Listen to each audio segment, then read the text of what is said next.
আসসালামু আলাইকুম। কাঁচা আমের ফ্লেভারযুক্ত আচার সবসময় সব কিছুর সাথে খেতেই আমরা পছন্দ করি। আমি এই আচারটা বানালাম খুবই সিম্পলভাবে।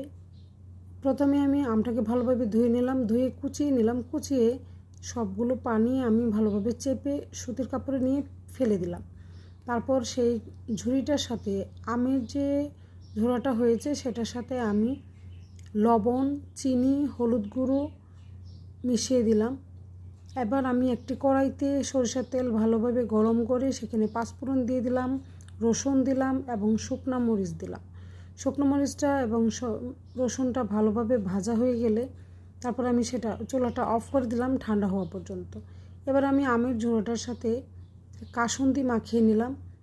কাসুন্দি মাখিয়ে এই আচারটা আসলে খুবই লোভনীয়, দেখেই খেতে ইচ্ছে করে, আর খেতে তো অনেক ভালো লাগে। তারপর আমি ঠান্ডা হয়ে গেলে এই আচারটাকে বয়মে ভরে নেব। ব্যাস হয়ে গেল।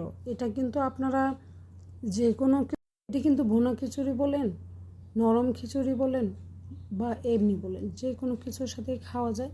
এই আচারটা খুবই সুস্বাদু হয় এবং কাঁচা ফ্লেভারটা থাকার কারণে খুবই জোস লাগে।